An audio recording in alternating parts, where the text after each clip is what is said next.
Hello, it will be up to you to decide how corrupt the ABC is, or if it is corrupt at all.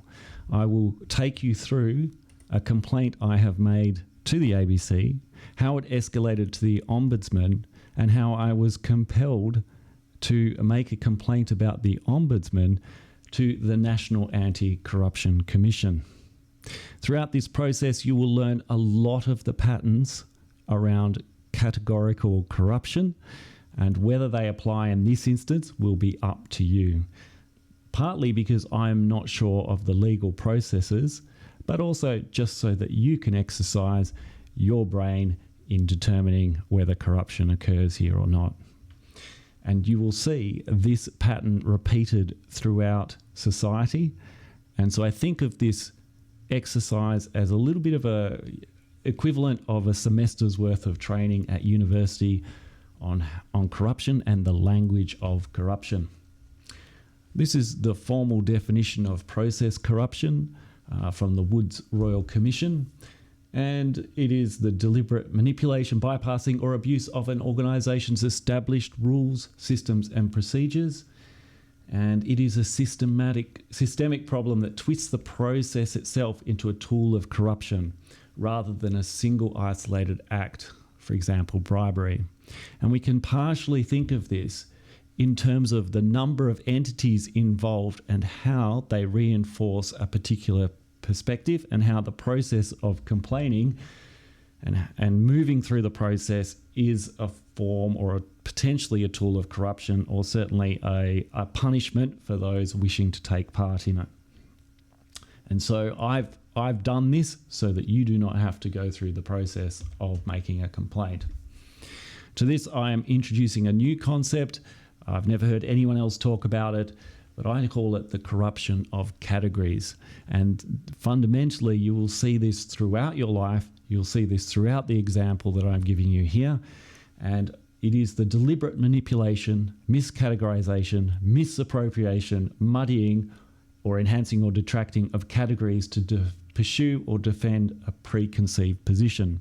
And perhaps one of the most historical examples of this is during the Iraq War, when the US decided that Iraq had weapons of mass destruction. So they chose a category of weapons of mass destruction. They showed some cylinders, and in people's minds, they were able to put those two together, and a war resulted. But I want you to think about if they had used a different category, if they had said chemical weapons or been specific and said ricin or anthrax, would the same result have happened? And we think about this phrase, weapons of mass destruction, as something that could affect the West versus potentially chemical weapons which might have affected a neighbour. To this whole session today is based on an original video I did a few weeks ago, and the example here is woman versus mother. We know Charlie Kirk and others have spoken about this, and it's often seen as a definition, but it's another category that can be misrepresented, and it is something that I complained to the ABC about, that we see in this process, and I showed in my prior video, and I'll cover a little bit of it today. We also see different categories being used as part of a manipulation of language. And so, for instance, I don't accept that categorization is a common response that you will hear if you make a logical or evidence-based request of a bureaucratic entity. So instead of answering that reasonable logical request, it will be about your characterization of that event as opposed to the facts. And we will go through a number of these others throughout this session, so you don't need to remember them. The last one, of course, being bro code, which was the segment within MediaWatch. And so it was categorized as a bro code, which means that whatever was spoken about there was in code or a secret dog whistle. So it's not actually about what was said, but the hidden meaning behind what is said. That is what is meant by that kind of categorization. And we'll get to some of these others because they're quite interesting when you follow the full list of the complaints. So here's some more definitions, and I will refer you to the last one here, that is often concealed and hidden behind a facade of legitimacy, making it hard to detect. And there's no better facade of legitimacy than creating different entities and then referencing the same points within them to create a fiction or to progress an illegitimate claim. I've spoken about all the different areas of corruption that may have occurred here. And because I've covered it in my last video, I'm not going to go too much into SBS The Feed. I will a little bit. And instead, I'll be concentrating on ABC Media Watch and ABC Ombudsman. And to understand these two entities, when you think about it from a distance, ABC Media Watch is the police of the media. So they look at the media and they police the media. And the ABC Ombudsman is the police of Media Watch itself. And of course, the National Anti-Corruption Commission theoretically police the ABC Ombudsman and the ABC as a whole. However, I have not heard back from the National Anti-Corruption Commission. It's been about a month since I submitted my complaint. And I note that in Parliament today, after I believe 2 years and $140 million, they have had one conviction. So I'm not holding my breath on the National Anti-Corruption Commission. I'm going to start with one simple element that I made as a complaint to the ABC Ombudsman. And to be very clear, the ABC Ombudsman did not address this in any way. So my complaint was that the ABC, through the Media Watch segment, intended or demonstrated that they were putting forward a position to deplatform the representatives that were on the feed. And so I'm going to go through this logically and with reason. It's not so much the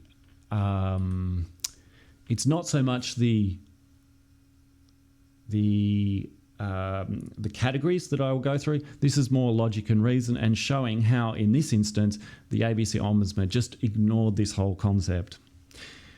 Within the ABC, they have a number of policies around objectivity and impartiality, and this is one of the guiding principles they have. So this is their own policing of their own values, and let's see how they performed with it. Again, you will be the judge. Here's the quote. I will play the video, but the key thing is, if we look at the logic and reasoning of this, Media Watch are saying an active moderator would have helped. Perhaps the primary reason it did not succeed is the choice of guests, including individuals who didn't seem to be interested in a genuine discussion and were never going to give an inch on their inflammatory views. And let's have a listen to that section. For some time. But if the aim here was to have a constructive, open debate, in key moments it fell short. An active moderator would have helped. But perhaps the primary reason it did not succeed is the choice of guests, including individuals who didn't seem to be interested in a genuine discussion and were never going to give an inch on their inflammatory views. Mitch Watt. And just because something is expressed online does not make it right to air. When offensive remarks are given prominence, they can undermine the entire undertaking. Good debate requires good faith, especially on a public broadcaster. And in this example, really what Media Watch are doing is talking about individuals who are the choice of guests within a program, and that it's not right to air on a public broadcaster. And when we look at this, what they're really saying is, if there is a debate and there wasn't an active moderator, then it's about the choice of guests, and therefore they're recommending deplatforming. So the way to judge if they are recommending deplatforming is to assess whether it was a debate and whether it had an active moderator, because that's the point that Media Watch is saying did not occur. And each of the panelists, or a number of the panelists, provided media statements about the event. And Clayton Harrop indicates that answers were repeatedly cut short, and the moment a conversation began to gain real depth or a panelist made a strong constructive point, it was abruptly shut down so they could move on to the next question. This was not a matter of efficiency. And we can tell from that statement that there is active moderation. He's suggesting potentially that it's not about efficiency, but it is definitely active because it was shut down. That requires an active event. Dean Wells added, there were times when the chat was just getting interested and the producers jumped in and cut it off. Again, another example of active moderation. And even some of the more progressive or perhaps panelists with different views as a whole were saying, in a room where most of the producers and crew that day were women, that alone created another power dynamic. Looking back, I can't help but wonder, would that panel have played out the same way if a man had been moderating the conversation? Would it have still spiraled? And that was from Jeff Kasubi. What's interesting is that Media Watch referenced this quote from Tarang Chawla, and this re-emphasised the idea of deplatforming, because Tarang Chawla, in his media statement, said, the fact that SBS platformed them shows how easily even the media can be duped into thinking these people bring something of value to the conversation. But the area that Media Watch did not show was when he went on to encourage debate, and the exact opposite of deplatforming. Because in his full statement, he says, I joined knowing there'd be disagreement, but with respect for opposing ideas, because harmful ideas have to be challenged in public, not left to fester online. Tarang Chawla. When I complained to the ABC with my original complaint, this was the response, and we start to see the blurring of categories. We were simply using poetic license to make a point that not all views being discussed online should be debated, and I would argue platformed by a public broadcaster such as SBS. It's a little bit of a no answer, but it's also a little bit of an answer that shifts it to being about the individuals, which was in the context of Media Watch, to being about views. So already we see a softening of the category, a softening of the stance, because in here it's much more aligned with the ABC guidelines themselves, as opposed to what happened within Media Watch. Because within Media Watch, it was definitely about the individuals and the choice of guests. And I asked SBS if this phrase around the choice of guests would influence them in the future on whether they would invite such guests onto their programs. They have declined to answer that question, or they have, to be more fair, they gave me the original response that they gave to Media Watch, but they did not answer that question directly. But it's not inconceivable that SBS watched Media Watch and potentially were pressured into not inviting such individuals onto panels again, which is not about the views, but the individuals themselves.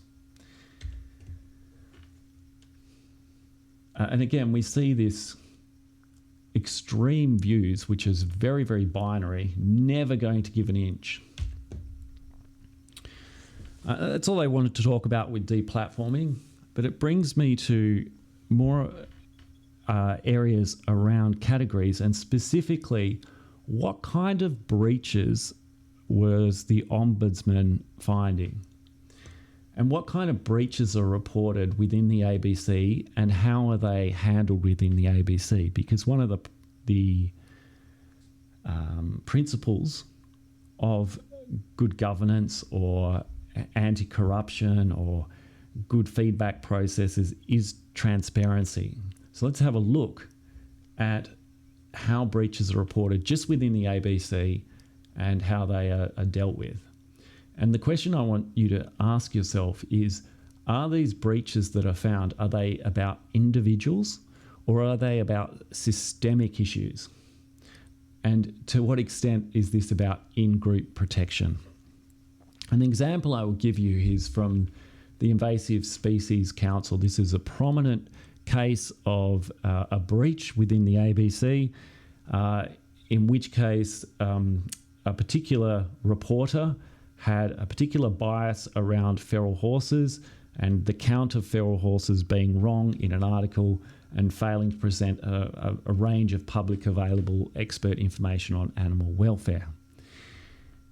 In this case, it was very clearly an individual making an error in judgment or false claims is probably a better way to put it, or breaching the guidelines of the ABC. But there was no indication that this individual was part of a broader collective within the ABC. And this makes it very easy for an organisation to say we have a bad apple or an individual and concentrate on those kind of issues. When we look at it, when we look at the range of issues reported within the ABC, we can see that there are areas where there are no breaches, and we can see there are areas with breaches. But I want you to look at the dates on these, because although these look the same size, one has a massive gap of 3 months or so, and the other not so much.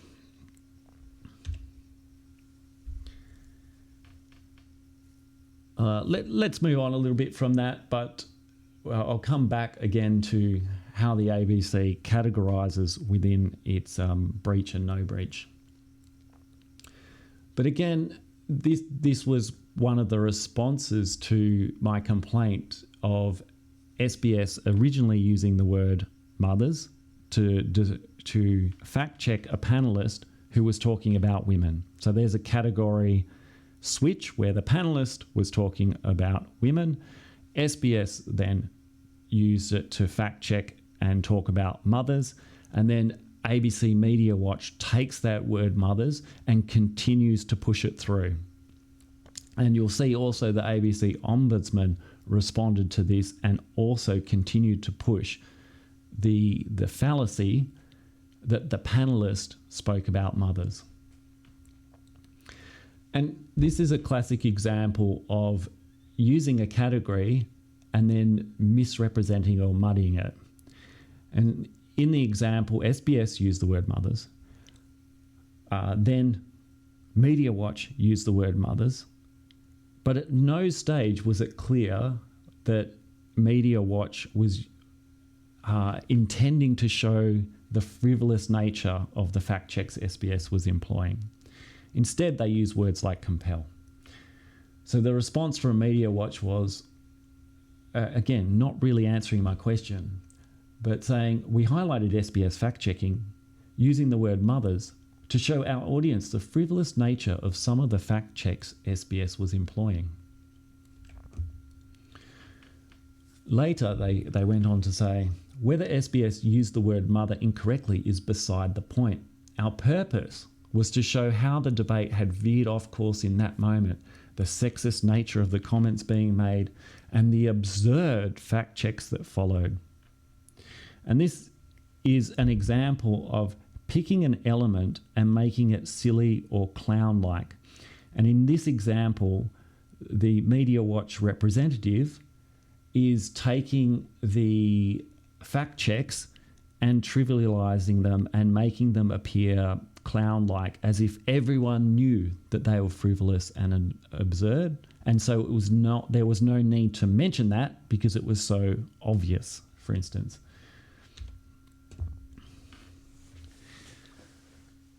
I'm switching around a little bit, but part of me doing this complaint was to look at what happens to a complaint. What kind of categories does it get sorted into? What buckets does it move into? Because you can suppress complaints by putting them into particular buckets. It was very clear to me that when a complaint comes into the ABC, they have two main buckets they can put it in.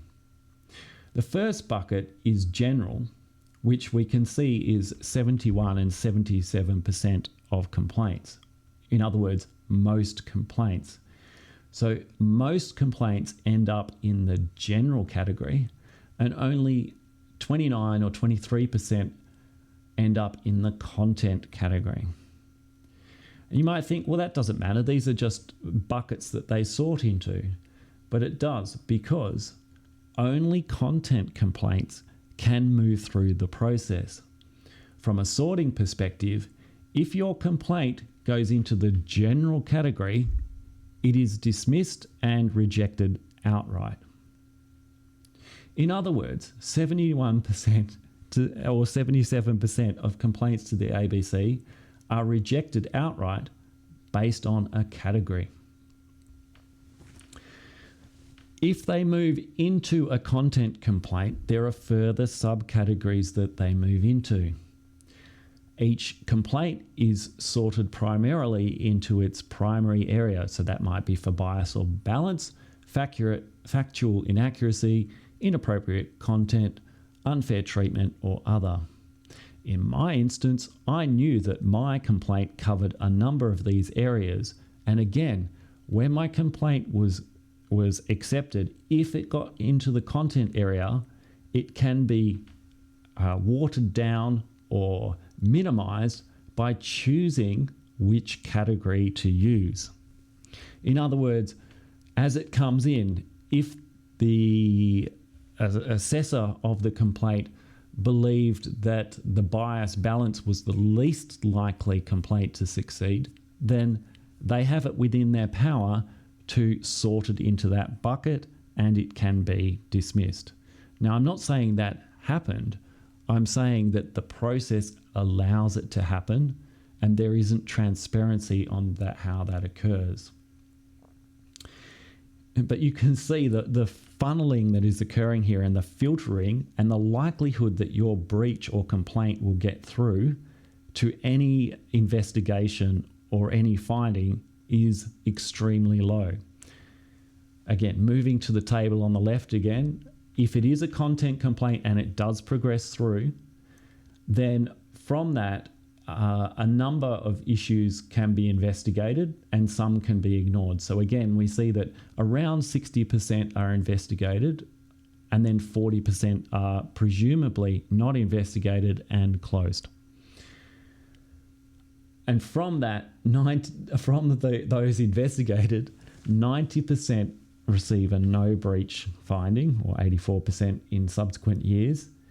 A number are resolved and only 2% are breached. To put that into perspective, if we take the bottom line and the top line, we can see that in 2023-2024, 24,700 complaints were received and 77 breaches were recorded.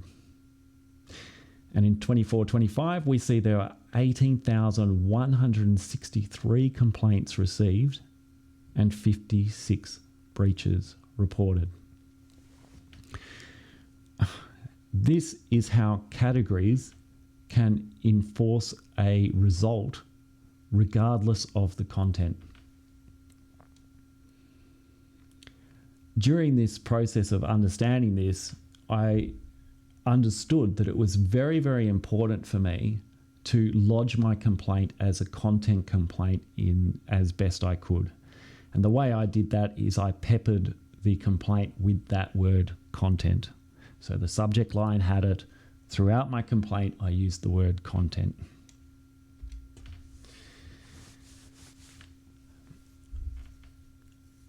Okay, so my request to the Ombudsman was partly around this.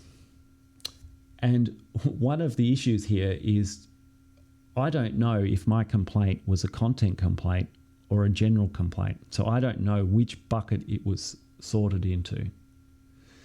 I also don't know if it was a content complaint, which sub-bucket it was sorted into and how it was treated. And then finally, I ask if it wasn't treated as a content complaint, then why it was categorized otherwise, given that complaint repeatedly references editorial standards. Those editorial standards being accuracy, impartiality 4.1, 4.4 to 4.5. And I supplied a lot of information. And this is the response I got to that request for transparency. And this response indicates that they are closing it and will not respond to any further queries. And they say that my request has now been exhausted. They do not give me any other options for follow-up. However, they are incorrect. My matters considered further being exhausted is incorrect because I escalated to the National Anti-Corruption Commission. And this is an example of how categories are not revealed. So there was a category, there was an option for me to raise this as a National Anti-Corruption Commission issue, but that was not given to me as an option, that category. This was most of the response to my complaint referencing the ABC, where I had made a complaint to the ABC. They provided me with a response. I believe I demonstrated how their response was inadequate, and this was the response to my complaint to the ABC. And I will now address all of these issues in terms of categories and in terms of evidence, and it will be probably fairly apparent why it was escalated to the National Anti-Corruption Commission. I've broken these into different sections. So this is the original response, and I've placed them into different colours and put them together to look at authority statements or personal opinions that are put forward. And we see that phrases up the top here like, I think. So look at this phrase, for the reason that I think. What a fantastic phrase to use, because what it says is, I have a reason. Here is the reason. The reason is that I think. It's a nothing. It's a totality. I'm not sure exactly what I'm saying there, but it's an absolute nothing. And we see a lot of the word I here, which is about authority, and the ABC Ombudsman indicating they have the authority to make decisions, but it can be based on brief notes, what they believe is clear, etc. And I will be pulling this apart. We see the I statements are, I have considered your complaint. I briefly note, I have decided not to accept your review request. By the way, that means that the ABC has not accepted my review request, so they have put it into the bin. They have not processed it. They're not investigating it. They've said it is clear, but they do not demonstrate why they believe it is clear. And they say, which made Media Watch's paraphrase apt. And again, this is a personal opinion, not an evidence-based opinion. The second section is about in-group behaviour. This is about teaming up. And I mentioned how each of these entities are separate, but here we see in-group behaviour where the entities combine. The response that you receive from the program area. What this is saying is you have had a response from the program area. They are part of the in-group. You are part of the out-group. So I will believe the response from the program area, and they've given you a response. Now we get to a little bit of data, a little bit of evidence, but again, it's in-group evidence. As the program area pointed out in its response, Media Watch is not a news program. Rather, Media Watch presents a weekly critique of media practice. Our general view, the program's area's response to your complaint was satisfactory. In the extract selected by Media Watch, what is happening here is the ABC Ombudsman is parroting back what the ABC has responded to me, instead of looking at it critically and instead of looking at what they have said to me in the context of my complaint to the ABC Ombudsman with evidence. And then the last point is the facts and positioning that are put forward here. The ABC Ombudsman here decides what is the most important element. So I spoke about how there are a number of different elements within my complaint and within the issue, and they have decided what is the most important. They go on to talk about discussion concerning women's ability as mothers to protect and provide for their children. The panelists use the word women, etc. So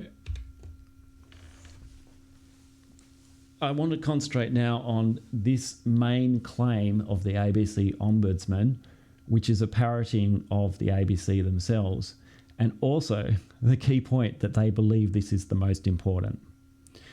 The point being here, if this is the most important, and we can see that they're demonstrably false, then that is presumably an issue. Most importantly, as the program area pointed out in its response, Media Watch is not a news program. So we see this kind of escalation. We have SBS creating a new category where the panelists didn't use the word mothers, the panelists used the word women. Then we see ABC Media Watch continue to use the word mothers and also reinforce that they're not news. For the moment, I'll get you to look at the little diagonal blue box in the middle of the screen there, which is on screen in the bottom right corner of Media Watch. But before we get to that, the ABC Ombudsman then broadens out the categories to continue this point that it is about mothers, and the ABC Media Watch is most importantly not news, and that the ABC Media Watch has broad latitude.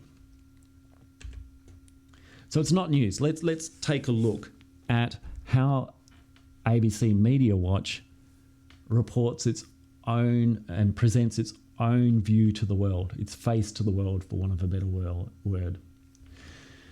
It describes itself as Australia's leading forum for media analysis and comment. Host Linton Besser, a 4-time Walkley Award-winning investigative reporter and former foreign correspondent, brings you a fearless critique of the week's journalism. Since 1989, Media Watch has been exposing conflicts of interest, journalistic deceit, misrepresentation, manipulation, and plagiarism. Media Watch turns the spotlight onto those who make the news, the reporters, online editors, producers, camera operators, and photographers. Not news, not the police of the news.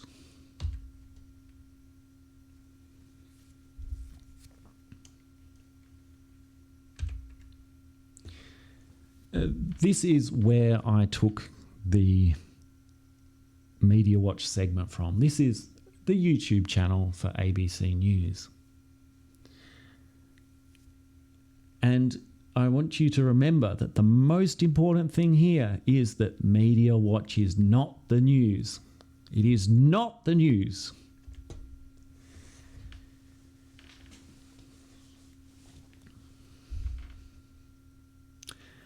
And this is a great example of categorization.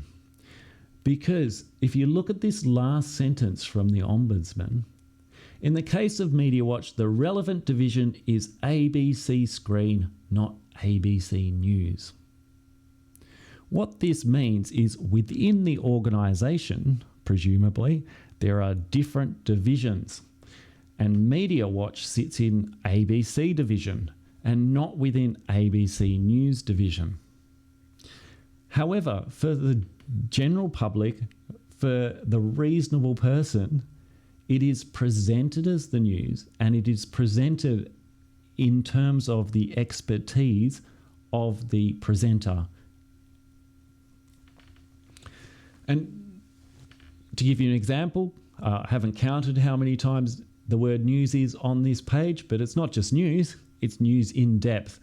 And Media Watch itself, the thumbnail for Media Watch has ABC News in blue up the top left in full branding. We see two thumbnails here. One is for Media Watch with news, the other is for 7:30 report, again with the news. So it's up to you to decide, do you think that this is presented as the news, or do you think it is presented to the public as a totally different division, which is ABC Screen, or somehow not the news? This is the description of ABC News in Depth. Welcome to ABC News in Depth, where you'll find our long-form journalism and explainers to help you understand what's going on in the world around you. You'll find all your favourite ABC News programs: Four Corners, Foreign Correspondent, Australian Story, Planet America, and selected 7:30 stories, as well as explainers and news features made just for you. Make sure you subscribe and hit the bell so you don't miss new episodes. ABC News in Depth helps you dig a little deeper. That means looking into the issues that affect all of us and why it matters to you. It means going to where the people are across Australia and the world, and it also means breaking all of that down for you one step at a time.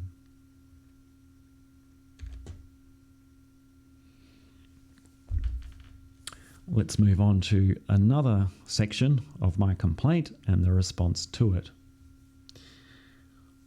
This was the response from the Media Watch representative. You said Media Watch repeated SBS misquote of the word mothers when the panellists actually said women. I disagree with your characterisation. We did not use the quote to attack the panellists. We highlighted SBS fact-checking using the word mothers to show our audience the frivolous nature of some of the fact checks SBS was employing. Whether SBS used the word mother incorrectly is beside the point. Our purpose was to show how the debate had veered off course in that moment, the sexist nature of the comments being made, and the absurd fact checks that followed.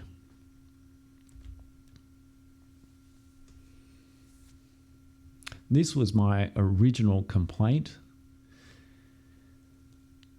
And in my original complaint, I used the phrase that they had used, which is, comments like that compelled SBS to add context to the remarks. And you need to ask yourself, is that frivolous or clowning in some sense? It's certainly not to me. It's saying they were compelled to add context to the remarks. They didn't have a choice. They go on to say, they did actually accept that they are correct that they used the word mother in this line. And that's just more of the same that I have mentioned already. I have pulled out some of these words that they have used, and I just wanted to compare them. So in the response to me, we have the words frivolous and absurd fact checks. But in the section itself, we have compelled, reminding, add context, do indeed. And compel here means force or oblige someone to do something. It's not about frivolity. It's not about not having any serious purpose or value. In fact, I would argue that Media Watch very much demonstrated or put forward the position that the context that was added, the fact checks, as SBS called it, were very serious and had value. Again, we come back to the ABC Ombudsman and how they looked at this. And it really concerns the idea of the panelists using the word women and SBS changing that to mothers, and then Media Watch continuing that form of mothers to attack the panelists or to attack the segment or just to attack the whole thing, really. But it's working off an inaccuracy because the panelists did not use the word mothers. So it's a continuation of an inaccuracy when ABC guidelines say that ABC should be checking for inaccuracies. Here I want to concentrate on the last paragraph here. Given that we've already established the most important area, which is Media Watch is not a news program. Let's see if that's debatable. Let's move to the last point, which is, I briefly note, which is somewhat dismissive or perhaps minimising it, that while in the extract selected by Media Watch, the panelists used the word women, it is clear from the extract's original context that the discussion concerned women's ability as mothers to protect and provide for their children, which made Media Watch's paraphrase apt. Now, what's interesting about this is that the last couple of words here, paraphrase apt. So they're talking about Media Watch's paraphrase rather than talking about an inaccurate word to describe something, an inaccurate category that has been continued from SBS across to Media Watch and so on. But it's now up to you to determine whether it is clear from the extract's original context that the discussion concerned women's ability as mothers to protect and provide for their children or not. Because the Ombudsman says it's clear, and they say it's clear because of the extract's original context, but they don't show any evidence behind that, and they don't demonstrate that they've actually reviewed that original context. I have. You will be about to see it. But the segment goes over a lot of areas, and what it's fair to say in this instance is Clayton Harrop, who is alleged to have used the word mothers, but does not, does actually talk about himself. He then moves, as people often do, from the individual out to society over a number of minutes, and bearing in mind that this recording took place over a number of hours as well. What we can see in the context is that the context at some point in this panel discussion did involve the individual, i.e. Clayton Harrop, talking about himself as a parent. Later, he talks about their kids and other people. And in the segment where he is talking about women, he makes no mention of his own role as a father or another mother or their own kids. It is generalized to society. And this is a very normal way of talking about any issue. To begin with the person, the individual, to move it to a broader collective we, and then out further into society. And with that, I will show you this original extract. It is quite long, but I want you to look within this extract, see if you can find any implicit description of mothers as opposed to women, any explicit mention of mothers, and also whether the context around it seems to be more about generalized society or specific nuclear families and individuals in the panel being within those nuclear families. Let's see if I can find it. Here we go. It runs for about 2 minutes. In my last video, some of you said that you wanted to see more of the original, and I'll begin this original again demonstrating active moderation. So this is the moderator for the debate, and I'm going to let this play out. It's going to take a couple of minutes before you see the word mothers coming up in the fact check, but have a listen to how the panelists talk generally about society or whether they talk about themselves as individuals. Hear from Tarang, please. I think that some people may follow traditional gender roles, right? And that works for them. I also think that traditional gender roles historically haven't given men a lot of freedom to be things other than stoic and determined and strong and outwardly resilient. Real men cry sometimes. They feel shame, they feel guilt, they feel fear, they feel terrified. But it's right? being able to express that makes you a man, in my opinion. I think so. I think that we need that flexibility, not for women so much as for men, to be able to feel that they can express themselves, that they can be who they are in a way that doesn't hurt other people and helps them live and realise their full potential as human beings. I think traditional gender roles are important because if you look at nature, I think we could all agree that masculinity is inherently associated with like pursuit, doing more, protecting, providing. No, it's not to say that women can't be, protectors and providers, but there's no man here that you put a kid in front of us and in a dangerous situation where that inner instinct in us doesn't want to come out and protect. That's inherently masculine. Women, on the other hand, it's nothing wrong, it's just not their strength or they're in their nature to do that. Look at what's inherently true, like whether we like it or not. Men are stronger, they're better providers, we are okay working longer hours. It's very centred. That's now up to you to decide. It's up to you to decide, were they talking about they and them as in external society as a whole, or were they talking about themselves and their relationship to men and women?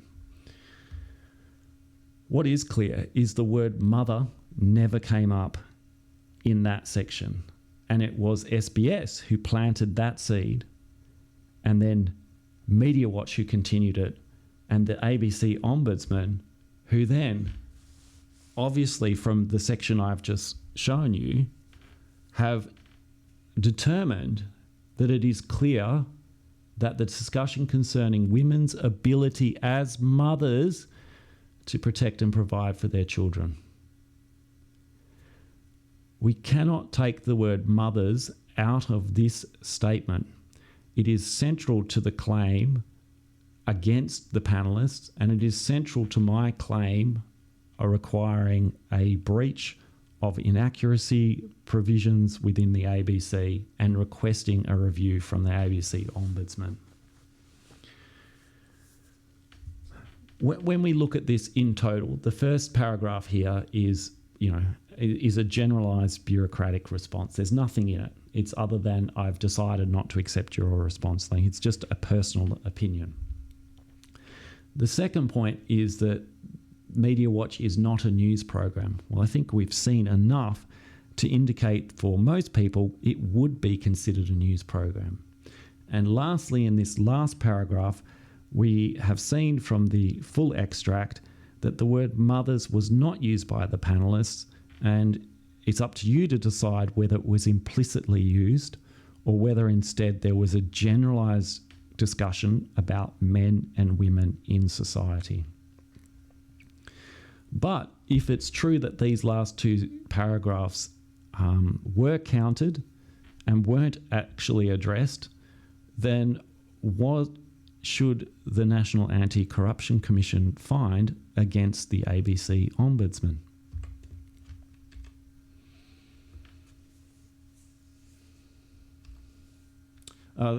Anything in blue is stuff that I put in my complaint.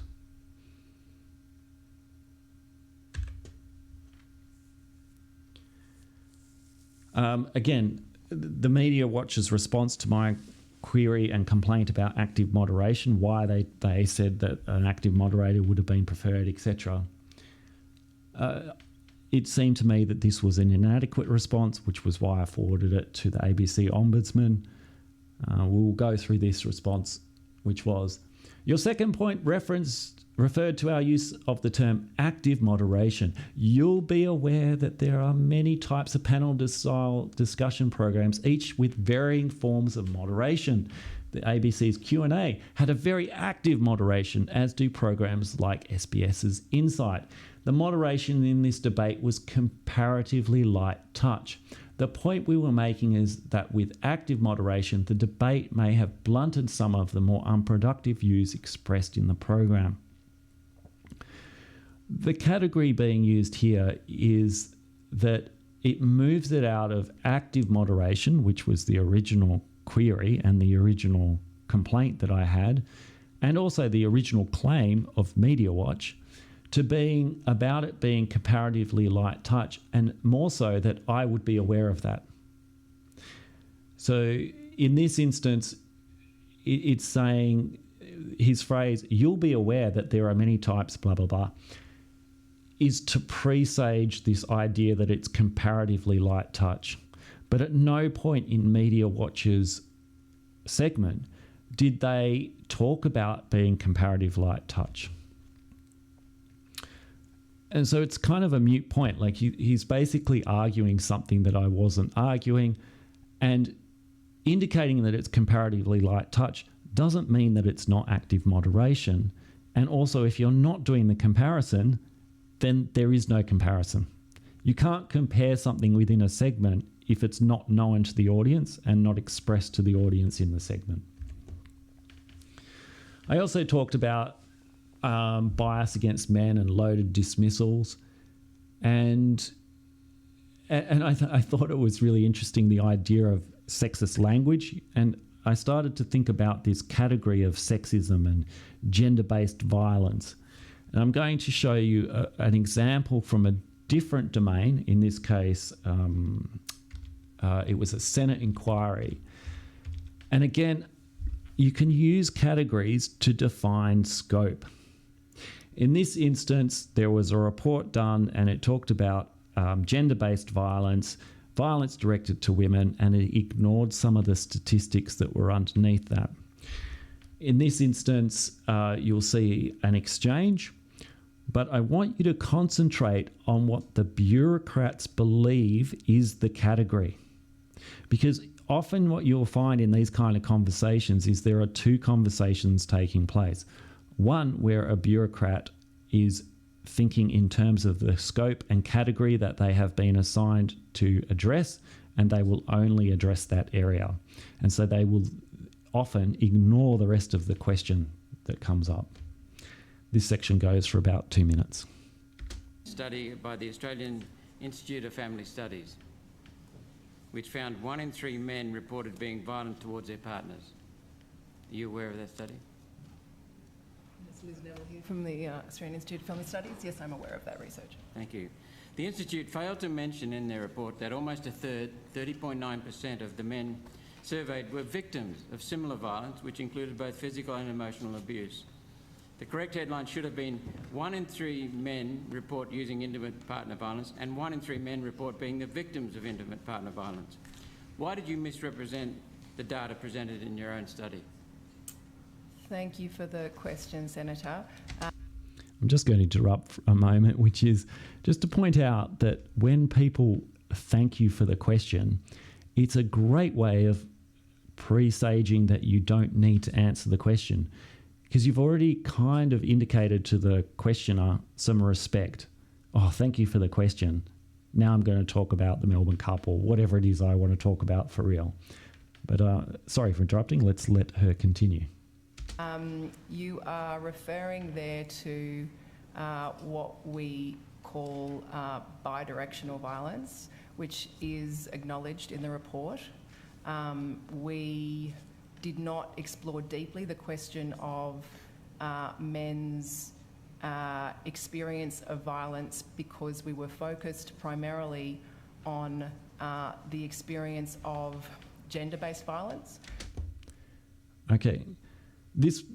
My point being that this might seem like a reasonable answer, but you need to understand what is gender-based violence. So he's asking the question, like, why is it that men who are one third or impacted by domestic violence, why wasn't that reported? And she talks about the scope, and she talks about the category that they're responsible for, which is gender-based violence. I'll let her continue, and her colleague.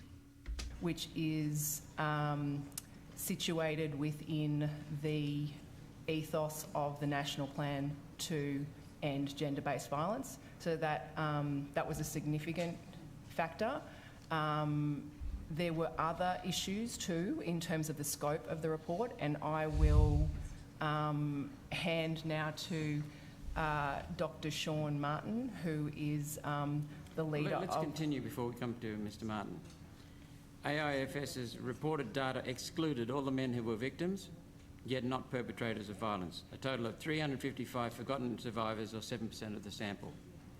Why was this data excluded, even if the focus of the report was male perpetrators? Surely it provides important context for the community to know that almost as many men are victims as perpetrators of intimate partner violence. Are you peddling feminist propaganda at taxpayers' expense? Because the taxpayers fund you. Senator, This is misleading. If I could just address that question, because I was involved in that report that you're talking to. So, first of all, in terms of men's experiences around intimate partner violence, our approach is driven by external expertise, which suggested the acute need was around data on perpetration of intimate partner violence. Of course, there are other estimates around men's experiences of intimate partner violence, like the personal safety study, which points to 1 in 16 men having recently experienced intimate partner violence, and 1 in 4 women. So that was very much known. The report itself, as you indicate, did include some information around men's experiences of intimate partner violence. The reason we did that, as our director has just pointed out, is we wanted to get a sense of this bidirectional relationship with intimate partner violence. So we wanted to know how many men perpetrated or used intimate partner violence, and how many men both used and experienced intimate partner violence. So that was the approach that we took, because we had to limit the scope of this. And there you go. We had to limit the scope. We had to limit the category. And what this means is that while I'm writing this complaint, I'm also thinking to myself that there are some words that I understand, but they do not fit the categories of the recipient. And more in today's society, if you use the words gender or sexist, these are considered one-directional words. So in this instance, my complaint is likely to have triggered cognitive dissonance, where you cannot talk about sexism against men. You can only talk about sexism against women. And anything around gender means men bad, women good, which is really how the whole SBS feed segment was promoted and presented, and how Media Watch further continued that. Again, back to my original complaint with Media Watch. You also raised the concern that Media Watch trivialised the issues under discussion. I suspect this may be a matter of personal opinion. For my part, I believe Media Watch rightly pointed out that an all-male panel discussing women's body count when asked about male sexual partners was a clear indicator that the discussion veered off course. You'll have noted that this was not our judgment of the entire debate. We also acknowledged that there were thoughtful parts of the program examining issues like loneliness, mental health, and ... This is an example of personal opinion, phrases like so-called, etc. And in my original complaint and original video about Media Watch, the way they presented some of the panelists was to say so-called hypnotist or so-called entity. And we see these kind of phrases, we see this pattern in other areas. And I'll take you to an anti-immigration rally. And I want you, again, to look out for the use of the phrase so-called in this short segment. I rewatched this late this afternoon, and I could not tell if this rally was an anti-immigration rally or a pro-Palestine rally. So just in terms of the visuals that are going on. But ignoring that for the moment, look out for the so-called pattern happening again. A second round of anti-immigration rallies is kicking off in Australian cities today.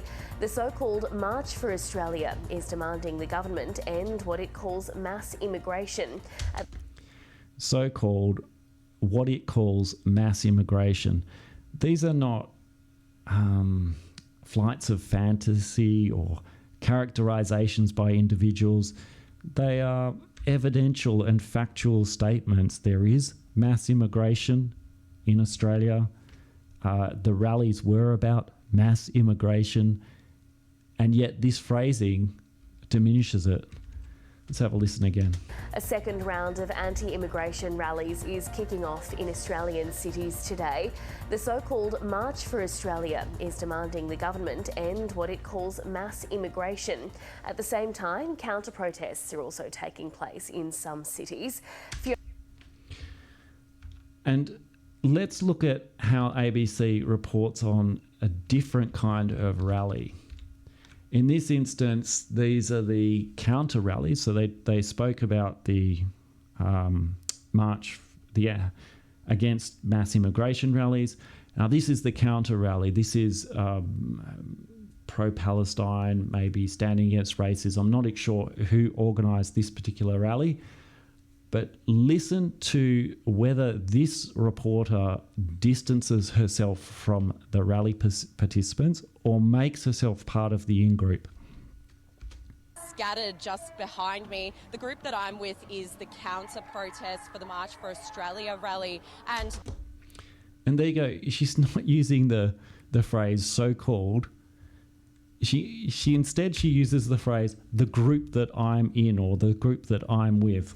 Grenades went off and it was really quite loud. Everyone's scattered just behind me. The group that I'm with is the counter-protest for the March for Australia rally, and they've marched all the way from the State Library of Victoria to Parliament, almost to Parliament. We're actually outside the Princess Theatre where there's hundreds of police. They've sort of formed these two lines because...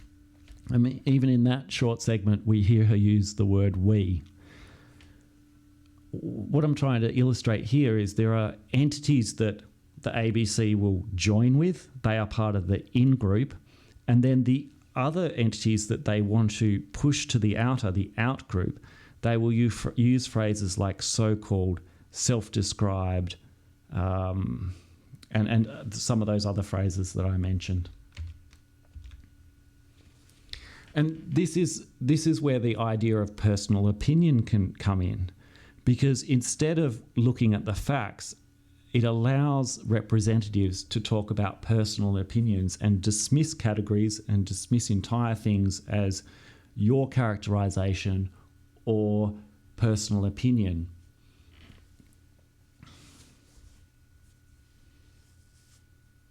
And meanwhile, these are softened stances with words like suspect, I suspect. And yet we saw the ABC Ombudsman and we see Media Watch use the word clear. Was a clear indicator. It was clear, etc. And what we see there is the authority indicating a binary choice about what is clear and then diminishing what the complainant is saying as suspect, personal opinion, characterization. But in both cases, not actually showing any evidence for that. I spoke a little bit about bro code. I think that is potentially quite sexist. And then I also asked about the phrase corners and caves.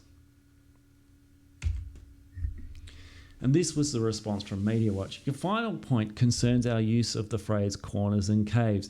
Again, I think this is a matter of personal interpretation. We were simply using poetic license to make a point that not all views being discussed online should be debated, and I would argue platformed by a public broadcaster such as SBS.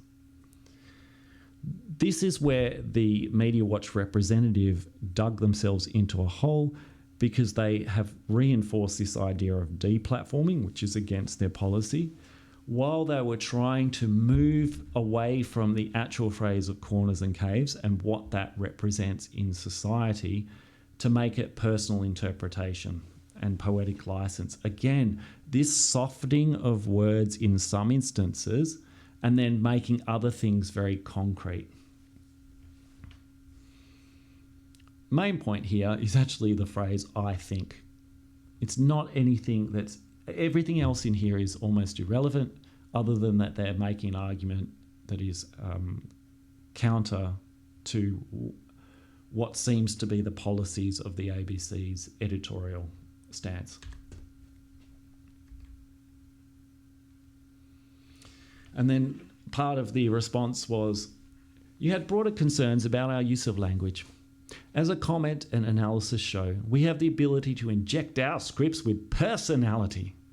And that often means using colourful language in sharp contrast to a news report. I do not think our use of language was inappropriate, but I accept that you may disagree. There's not really much to say about this other than, again, we see this idea of personality, colourful language, and again, this distancing from the idea of news. It's in sharp contrast to a news report. And an affirmation that this is a comment and analysis show, which, effectively they're saying we have broad latitude, we can do what we want. But what they don't say is whether the comment and analysis show should be adhering to the ABC editorial guidelines. When I followed up the original complaint, because I felt, or it seemed apparent, that the Media Watch representative wasn't answering the questions I had actually asked, I then followed those up with a new set of questions on the same topics, just to reaffirm or get a firm stance from Media Watch on where they stood on the actual questions I originally asked. And again, we get this kind of personalised response. I love this as a persuasive element, and I laughed when it came in. I've responded to your request, and I'm not going into an ongoing debate. I wrote to you in good faith as a personal response to a complaint letter. Here, the first line suggests that I'm debating the Media Watch representative and that I will be doing a lot of back and forth, when in reality, I just wanted answers to my original question. So we see, again, a reframing of the category around complaint response to ongoing debate. But the second sentence is particularly galling, is probably the right word for it, which is, I wrote you in good faith as a personal response. This moves it away from professional. It moves it away from being a genuine complaint to the ABC.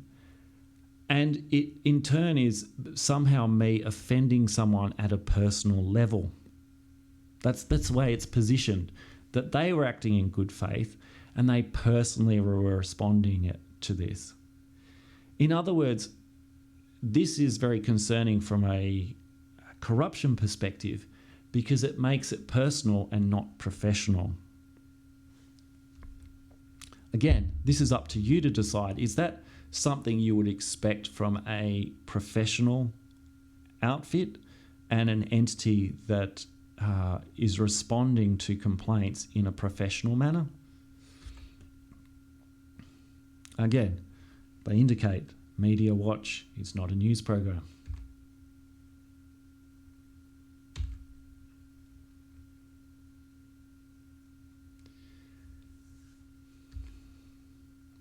This is part of the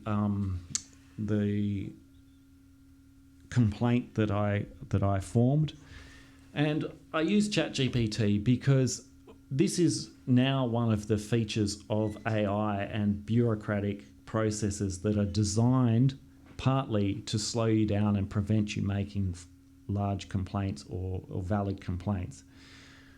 Now with ChatGPT, part of the sword is in the hands of the complainant, because you don't have to put as much effort in anymore. You can just present the information via ChatGPT, and it's now up to the organisation to respond to that. And this is some of the responses that I gave, and these are process corruption criteria. And under the Wood Royal Commission, there are some definitions, which is under the Wood Royal Commission, they found that there was a lot of rigging of processes to secure a preferred outcome. So you've got to ask yourself, the idea of general versus content complaints, and there's no explanation as to how those complaints are sorted into those buckets, and yet we see the majority of complaints are sorted into the general bucket and simply dismissed, then how is that not rigging the process to secure a preferred outcome? And when I asked about those questions, when I asked about that transparency, I did not get any response to that. And instead, I got things like options exhausted. And then, of course, we see the news program, it not being a news program, it allows the entity to deviate from editorial standards in the name of creativity or commentary. But even then, I believe that the editorial standards still apply.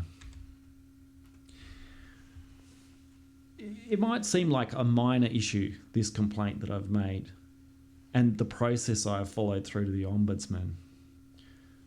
But in the particular often lies the universal.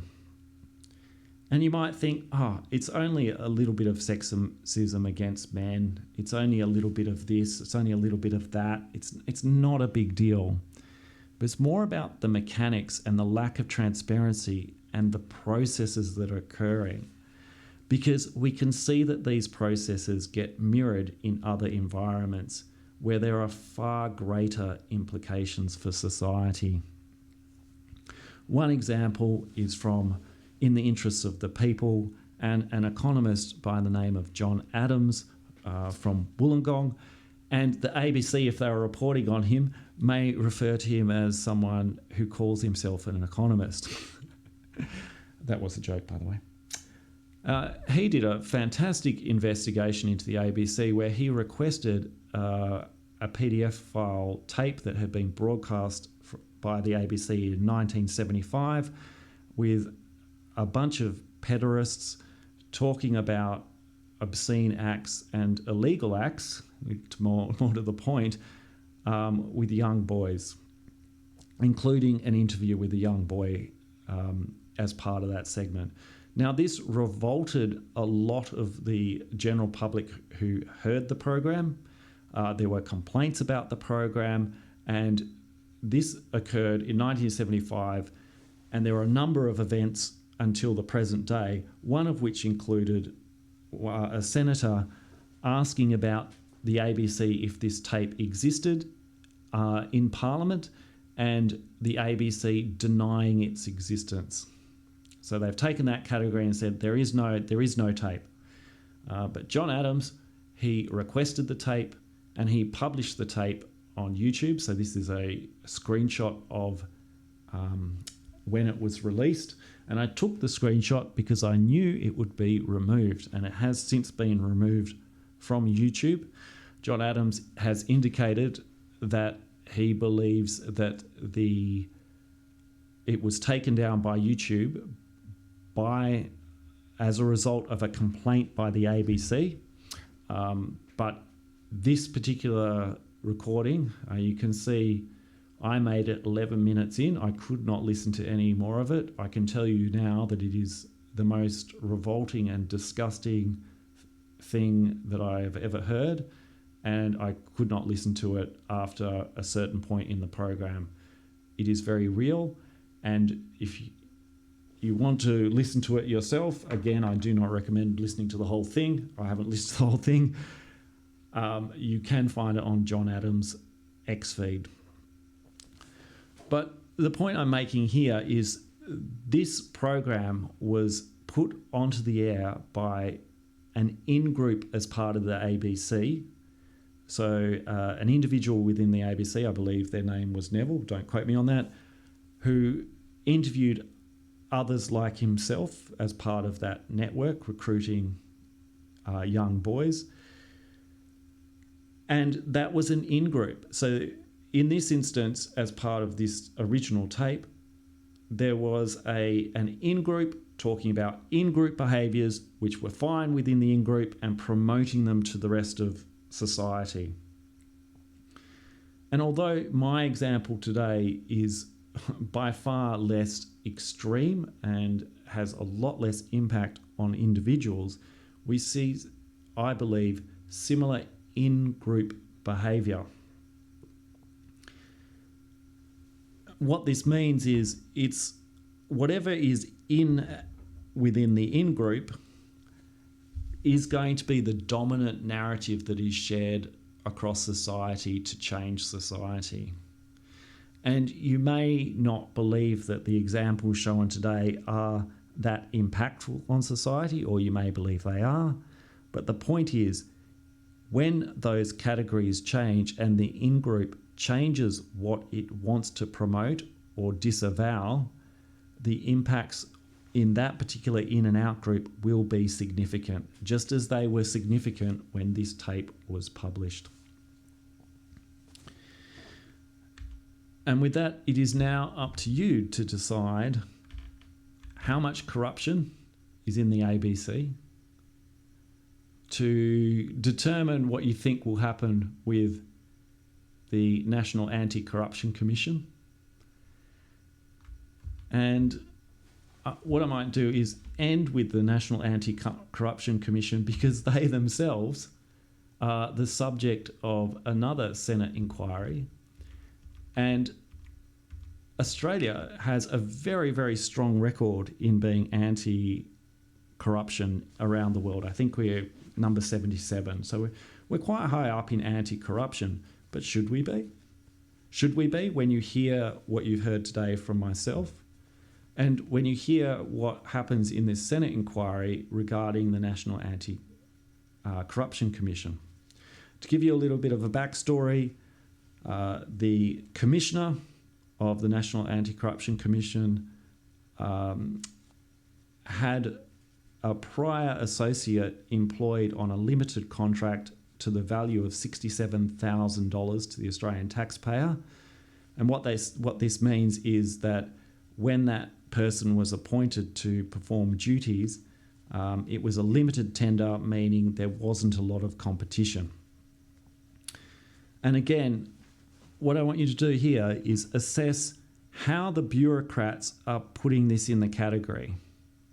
And I'll come back at the end and I'll explain what category they put them in and what choices they had at the time. Having the limited tender with only one name on it was expertise required for the council assisting role. That was your advice to the CEO as to why there was a limited tender, because there was expertise required for the council assisting role. Is that right? Senator, I can't recall if that was specifically covered in the minute recommending to the CEO All right. that person be engaged. And the name Matthew Vesper came from Commissioner Brereton, didn't it? That's correct. Mm-hmm. Did Commissioner Brereton tell you that he had prior associations with Mr Vesper? Yes, he indicated that he had, that Mr Vesper had inquiry experience. Did he indicate that he'd publicly acknowledged Mr Vesper in his valedictory speech when he left the Supreme Court in May of 2023? No. Did he indicate a friendship with Mr Vesper? No. Did he indicate any prior associations with Mr Vesper to you? Through inquiry work. Through inquiry work. Mr Reid, were you aware that the Commissioner had publicly acknowledged Mr Vesper in his valedictory speech when he left the Supreme Court in May of 2023? No. Do you think that would be relevant?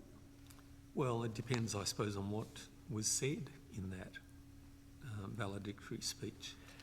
You see, there are hundreds of barristers who have performed work as counsel assisting various integrity agencies and similar work around the country, aren't there, Mr Reid? There'd be hundreds. Potentially. Yep, and the National Anti-Corruption Commission, which is meant to have the highest possible threshold for integrity and process, decides to just pick one on a limited tender who just happens to be somebody who Commissioner Brereton had positively endorsed in his valedictory speech and had associations with before. That's what's happened, isn't it? I think it's very important that in terms of the Commissioner's involvement, that was one council that he mentioned in addition to other council.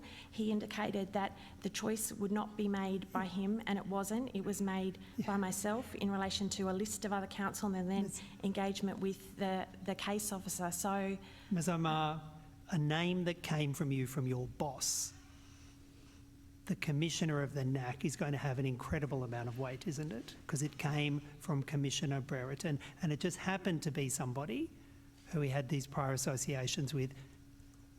That's the truth of it. It's not a neutral recommendation. It comes with a huge amount of organisational clout when it comes from the Commissioner, doesn't it? No, that's not the case at all. And the decision that I made was based upon the fact that this person had inquiry experience, and also being concerned that for our very first hearing using external counsel, that we could be assured that the Commissioner would work well together with that particular council. And it wasn't just one name, it was other names that the Commissioner also put forward as well.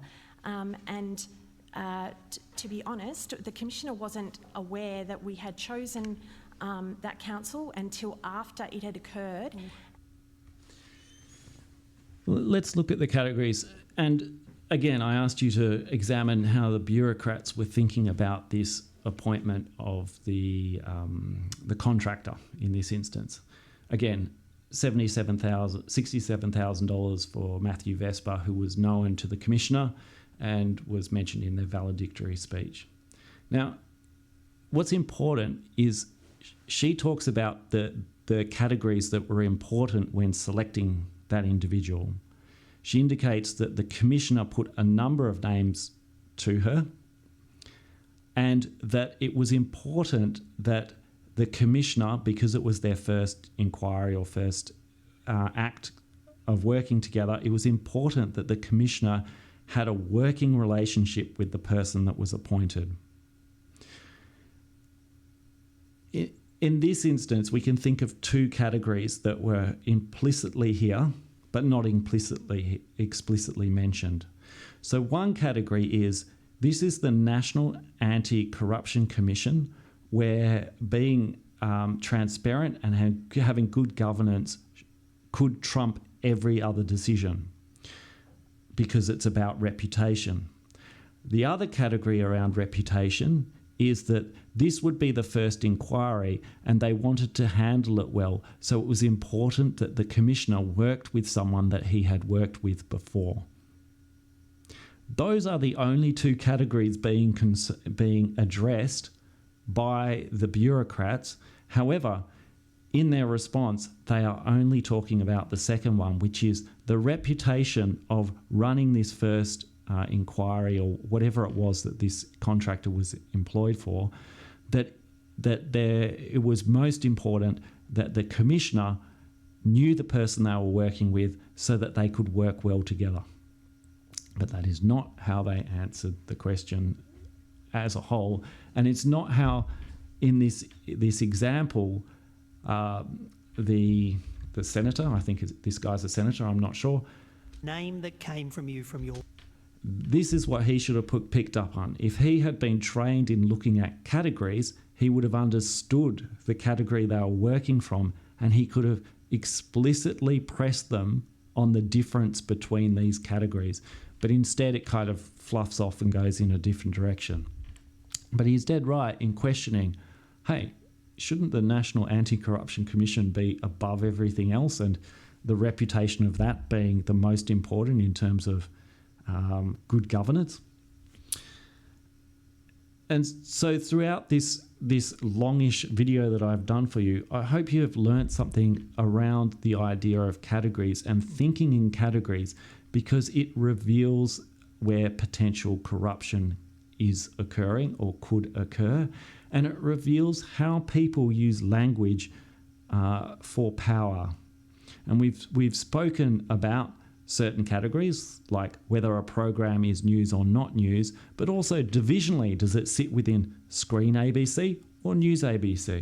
And we've talked about other categories such as personalisation or characterisation, which can then diminish what you're saying, or that or loosening what you're saying as being frivolous or circumstantial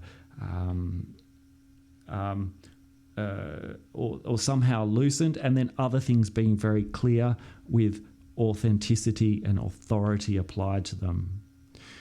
And most importantly, we have seen in my prior video and this video how different entities can work together to promote an in-group message that allows them to continue that in-group message regardless of whether it is true or not.